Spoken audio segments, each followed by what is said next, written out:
Shalom, apa kabar anak-anak remaja yang dikasihi Tuhan? Saya percaya kita semua sehat, kita semua selalu dalam perlindungan Tuhan yang Maha Kuasa. Dimanapun anak-anak remaja yang saya kasihi berada, hai anak remaja pemuda, Tuhan Yesus mengasihi. Saat sore ini, hari ini, dan saat ini saya akan membawakan firman Tuhan dengan tema The Way Back Home, sesuai dengan tema 1 bulan dari GPJ Youth, yaitu The Way Back Home, di mana inti dari tema ini adalah mengingatkan bahwa setiap manusia itu punya kelemahan, kekurangan, keterbatasan, dan setiap manusia bisa jatuh di dalam dosa, bisa menyimpang, bisa mengecewakan Tuhan. Tetapi Tuhan yang kita sembah adalah Tuhan yang Maha Penuh Kasih, Tuhan yang baik, Tuhan yang memulihkan, di mana Tuhan akan memulihkan kehidupan kita yang jatuh, Tuhan yang angkat, Tuhan yang akan pulihkan. Nah, kita sekarang akan berdoa sebelum kita mendengarkan firman Tuhan. Kita satu hati, kita berdoa.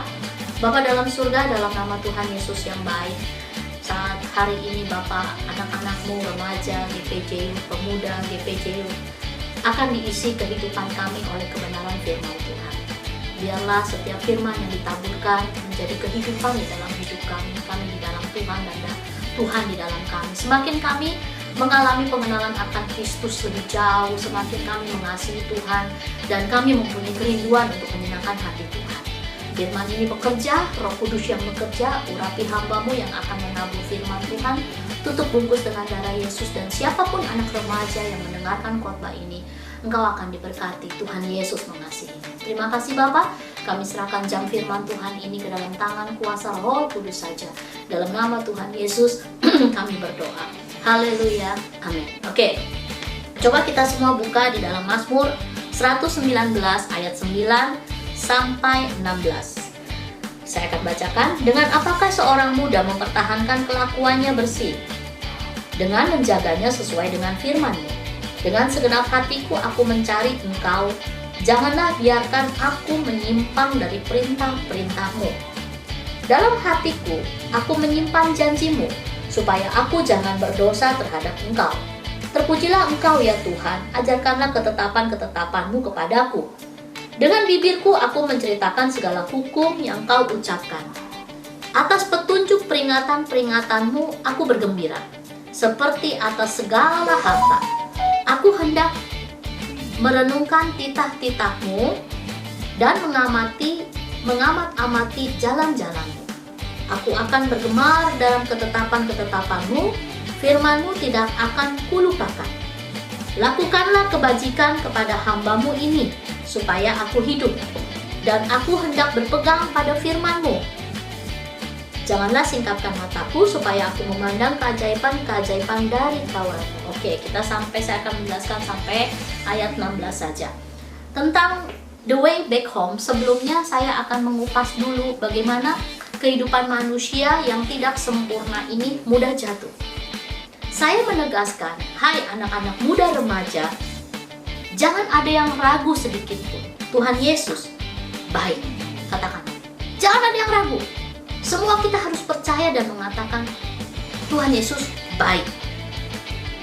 Setiap anak-anak remaja yang percaya kepada Tuhan pasti berkata, Tuhan, aku ingin hidup menyenangkan hati Tuhan. Setiap anak remaja yang percaya kepada Tuhan Yesus pasti berkata, Tuhan, aku mau hidup gak mengecewakan Tuhan. Amin.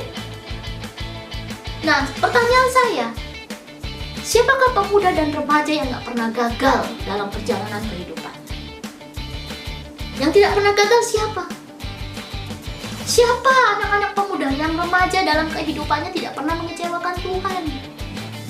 Siapa anak pemuda remaja dalam kehidupannya tidak mengasihi Tuhan? Semua orang muda yang mengasihi Tuhan kepingin menyenangkan hati Tuhan. We do love Jesus. Ya, kita semua memang mengasihi Tuhan Yesus.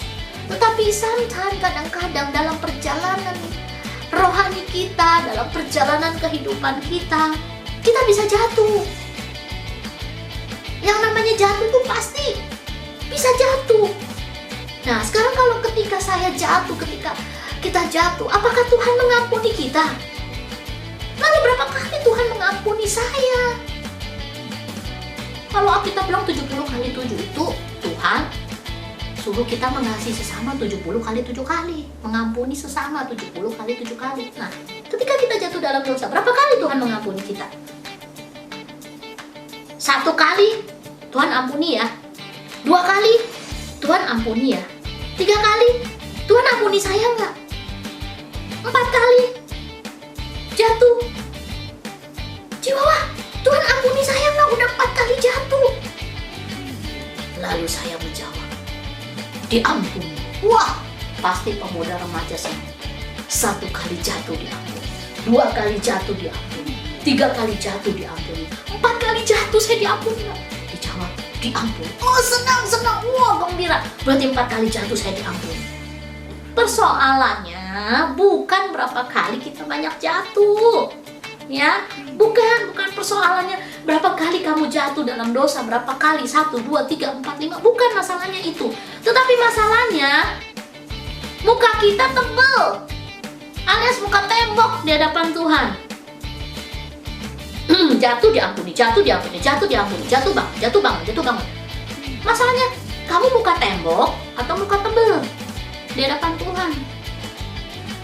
Memang ada berpendapat orang Tuhan Yesus itu baik, penuh kasih, selalu baik. Kita jatuh, diampuni, diangkat Tuhan. Seberapa engkau jatuh, Tuhan mengampuni kamu. Yes, Tuhan mengasihi. Cuma yang saya katakan, jatuh itu nggak enak, hai pemuda remaja.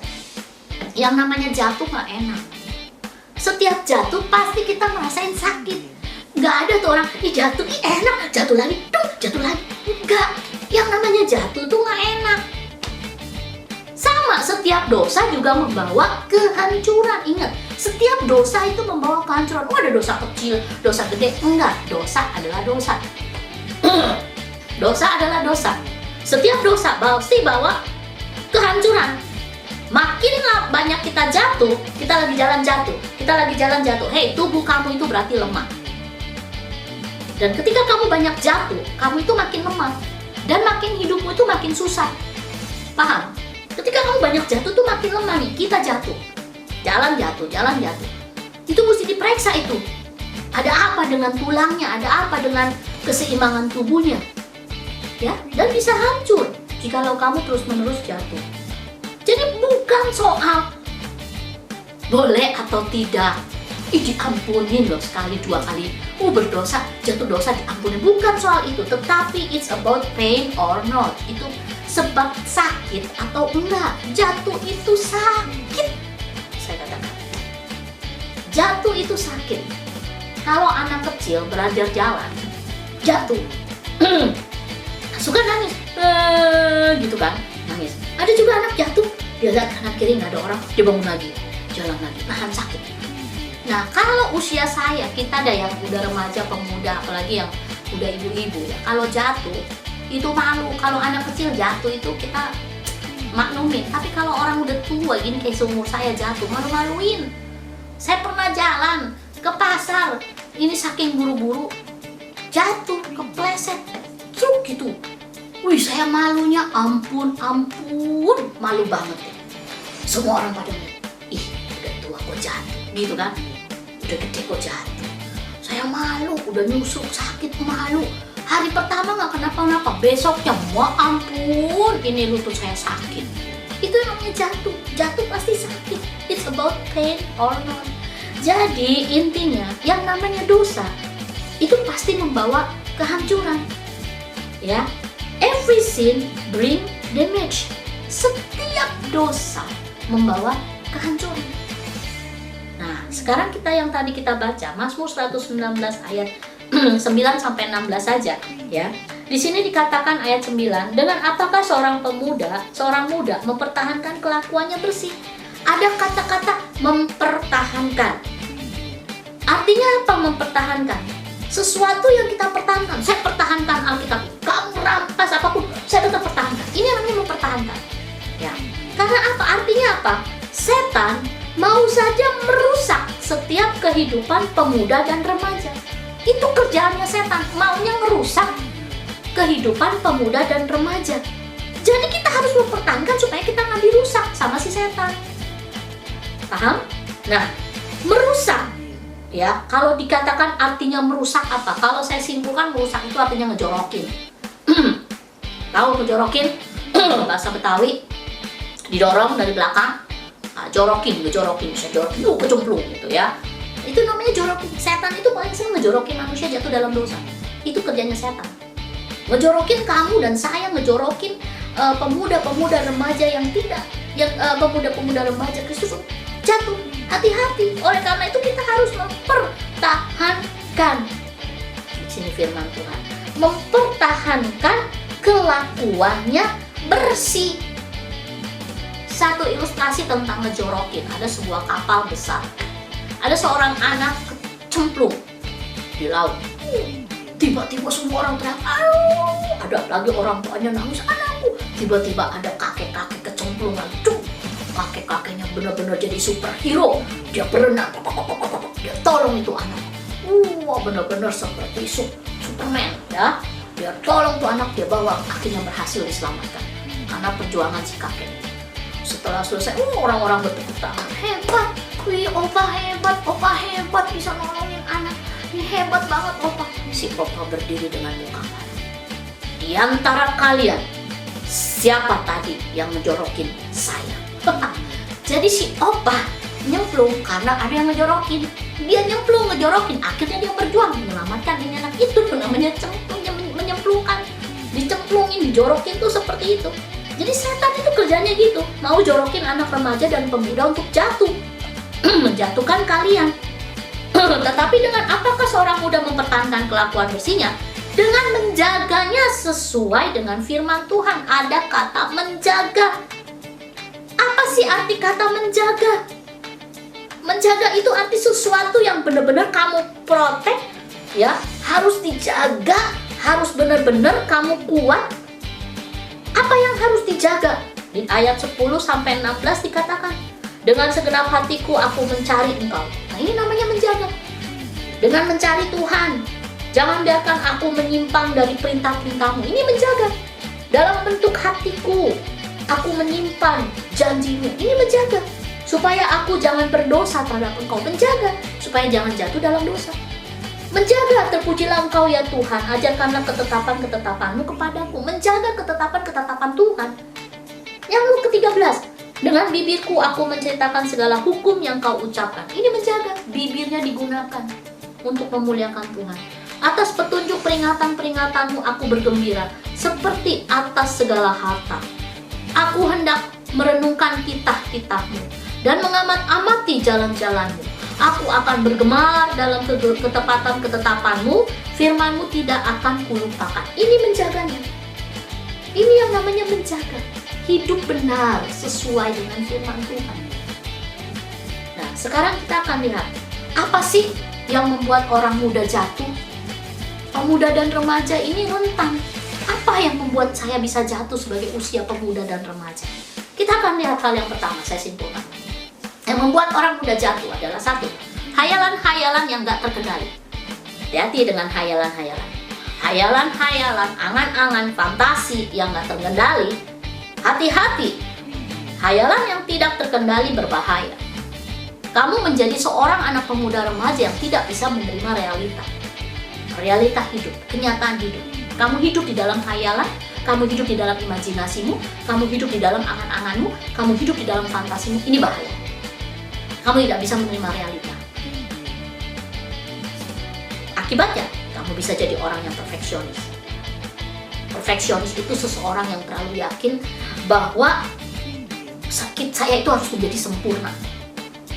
Untuk menjadi yang terbaik, saya harus sempurna. Baik secara fisik, secara materi, harus perfect, harus sempurna. Perfeksionisme menjadi penyakit perfeksionis. Cenderung orang yang perfeksionis itu keras kepala, ya, berpikir sempit, suka menunda karena dia mau sempurna. Bahaya juga. Orang yang hidup di dalam hayalan-hayalan, kamu akan menjadi orang bahwa kehidupan itu sempurna. Dalam fantasimu kamu terus memfantasikan hal-hal yang sempurna, sehingga kamu ketika melihat realita kamu tidak menerima. Ada remaja yang berhayal seandainya saya punya mama yang baik, punya papa yang baik. Bahaya, kamu nggak menerima realita untuk mengasihi papa mamamu yang saat ini ada dan bersamamu. Bahaya, anak remaja nggak bisa menerima realita. Seandainya saya hidup lahir dari papa mama yang nggak bercerai, kamu nggak menerima realita. Hei, mamamu bersamamu, papamu bersamamu. Tidak semuanya anak yang korban cerai akan tidak sukses. Kamu akan sukses, itu tergantung dirimu. Amin. Lalu ada lagi remaja-remaja yang berhayal. Seandainya saya punya satu mama, saya punya satu papa. Realitanya, dia hidup dengan 3 papa, dengan hidup 3 mama. Dia akan capek. Oh, realitanya nggak sesuai. Saya punya 3 papa, 3 mama. Saya mau 1 papa, 1 mama. Wow. Dia tidak menjadi anak yang menerima realita hidup. Ini bahaya hayalan yang tidak terkendali. Hei pemuda remaja, saya mengajak kamu untuk melihat realita kehidupan. Apalagi saat-saat seperti ini. Kau lihat, ini bukan hal-hal yang main-main. Jangan sampai hayalan fantasi hidup di dalam hidupmu. Kau harus melihat apa yang namanya realita. Ketika kamu melihat realita itu, kamu menjadi anak yang tangguh. Tapi kalau kamu hidup di dalam hayalan yang enggak terkendali, kamu mudah menyerah. Lalu ketika kamu enggak sesuai harapan, kamu cepat menyerah, melarikan diri ke arah yang negatif, berpikir negatif. Karena enggak sesuai harapan, kamu putus asa. Bahaya. Ingat, jangan sampai hayalan fantasimu itu mengendalikan kamu. Ketika kamu pemuda remaja, kamu kebanyakan menonton drakor, kamu pengen dapet suami pacar, oh ya romantis kayak dia.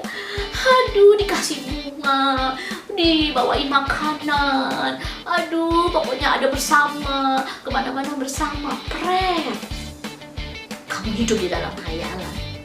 Ketika kamu masuk pernikahan, kamu melihat suamimu bukan seperti yang di drama itu. Kamu kecewa. Yang pria, waduh kepengen hayalan dapat wanita yang cantik seperti princess, tapi yang perfect, tapi kenyataannya kamu nggak dapat. Kamu kecewa. Kamu mengharapkan kesempurnaan, tidak ada. Sempurna ada di dalam Tuhan Yesus. Ingat, jangan sampai hayalan-hayalanmu membuat kamu tidak terkendali dan kamu benar-benar jatuh di dalam dosa. Ya. Jadi baiknya mimpi bukan hayalan. Kalau mimpi, artinya setiap orang muda harus punya target dalam hidupnya. Itu mimpi, bukan hayalan. Nah, yang kedua, pacaran yang nggak benar. Pacaran ini ada 2 kondisi. Yang pertama, bisa pacaran dengan orang yang nggak benar, nggak seiman, dan hidupnya ngaco. Ini kondisi pertama. Pacaran dengan orang yang nggak benar, nggak seiman, ngaco. Yang kedua, pacaran dengan orang yang benar, ya, tapi kelakuannya nggak benar. Ini ada, ini 2 kondisi. Pacaran dengan orang yang nggak benar, nggak seiman, hidupnya ngaco. Yang kedua, pacaran dengan orang yang benar, tapi kelakuannya nggak benar. Sampai nih yang kedua ini, ya sama-sama anak Tuhan, tapi ketika pacaran, cara pacarannya itu setan aja serem sama pacaran lu. Setan aja serem sama gaya pacaran kamu. Setan aja ngejerit buang muka ngeliat gaya kamu pacaran. Padahal di gereja anak Tuhan tapi gaya pacarannya nggak benar. Setan pun kamu lihat. Ya.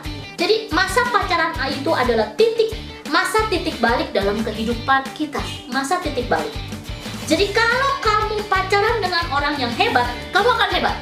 Tapi ketika kamu pacaran dengan orang yang ngaco, kamu akan ngaco. Makanya saya katakan titik balik dalam kehidupan. Itu masa pacaran.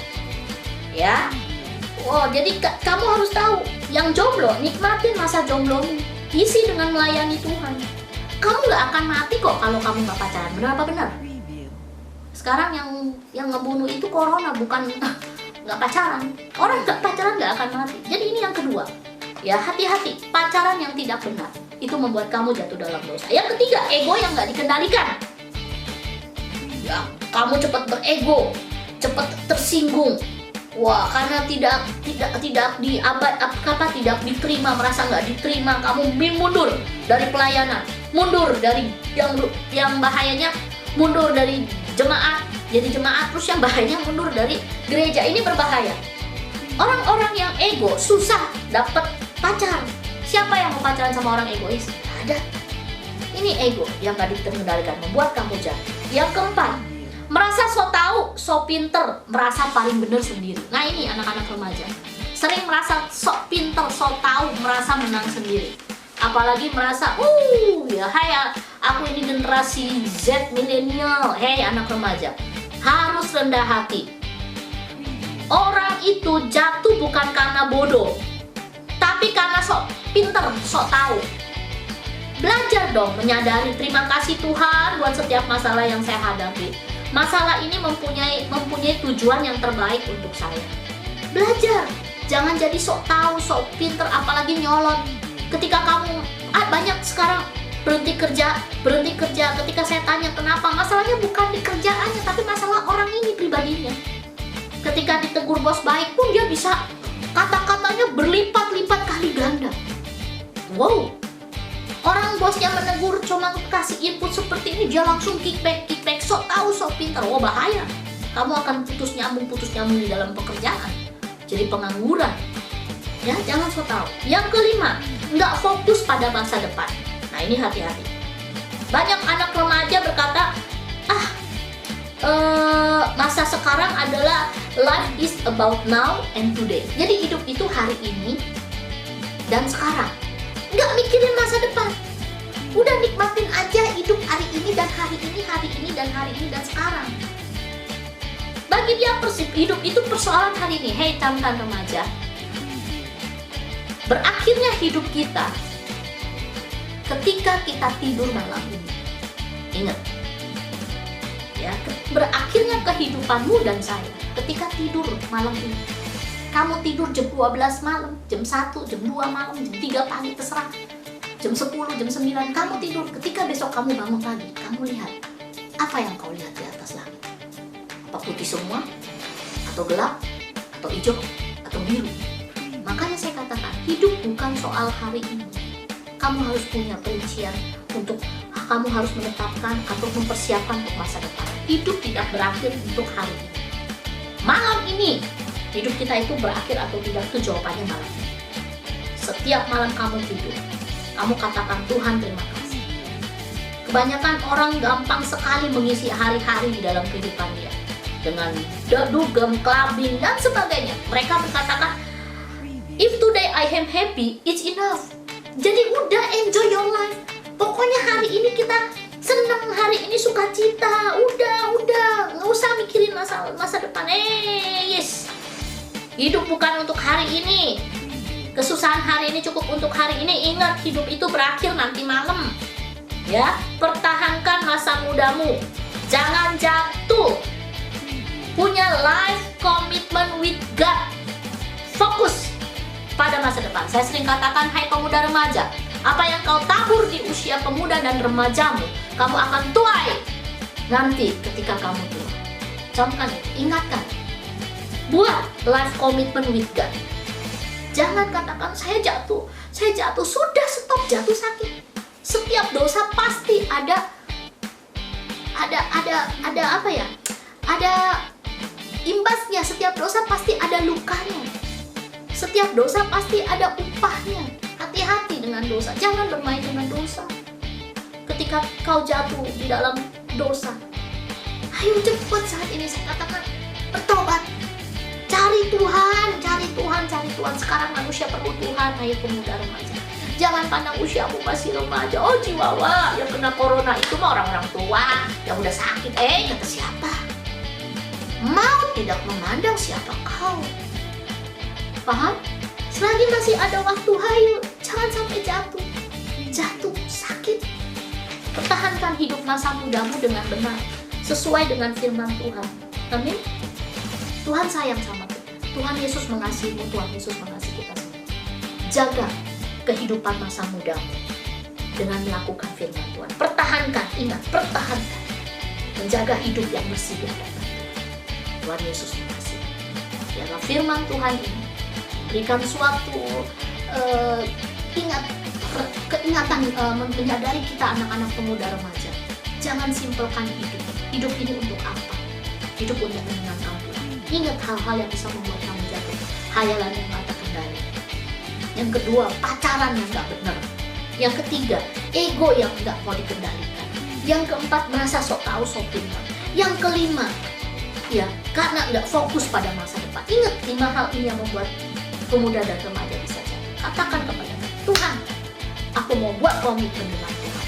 Setiap hari aku berdoa, membaca firman. Aku mau membangun hubungan yang dekat dengan Tuhan. Tuhan Yesus akan menolongku. Tuhan Yesus mengasihi. Tuhan Yesus baik. Baik akan menerima engkau. Sudah, lupakan dosa lama. Sekarang waktunya kamu maju bersama Tuhan.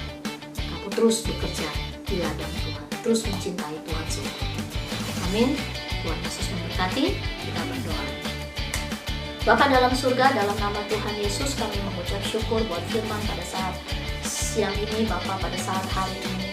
Kiranya Roh Kudus yang memimpin anak-anak remaja, pemuda, Bapa, kami mau menjaga kelakuan kami untuk hidup bersih di hadapan Tuhan. Menjaga masa-masa muda remaja kami supaya menyenangkan hati Tuhan. Karena apa yang kami tabur di usia muda remaja kami akan tuai. Kami mau Tuhan Kau mengendalikan hayalan kami. Belajar jadi remaja yang menerima realita kehidupan.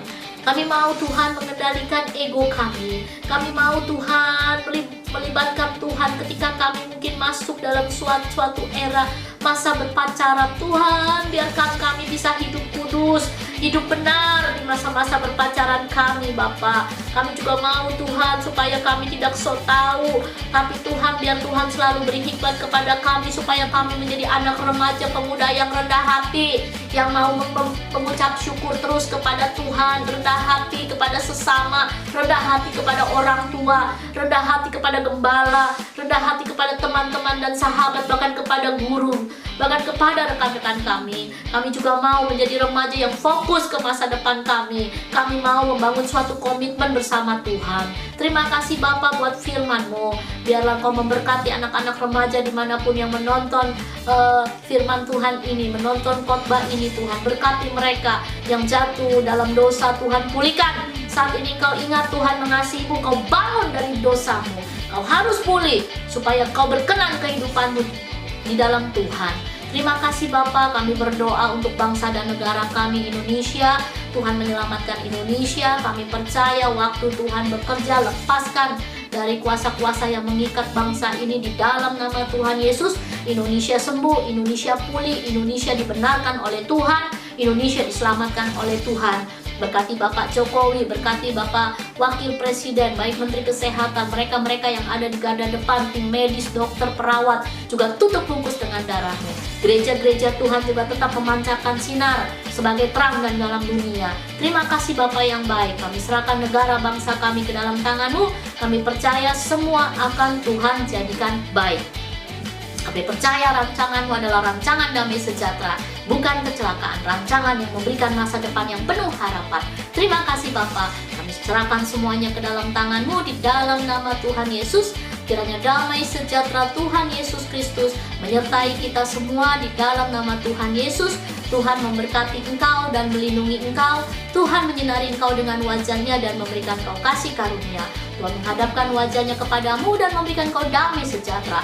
Turunkan berkat di dalam nama Anak, Bapa, Putra, dan Roh Kudus, menyertai setiap anak pemuda, remaja, GPJ Youth, setiap semua anak-anak remaja, setiap semua kita yang mendengarkan firman, menonton firman Tuhan ini. Terima kasih Bapa. Hanya di dalam nama Tuhan Yesus kami berdoa dan mengucap syukur. Haleluya. Amin. Oke, God bless you. See you.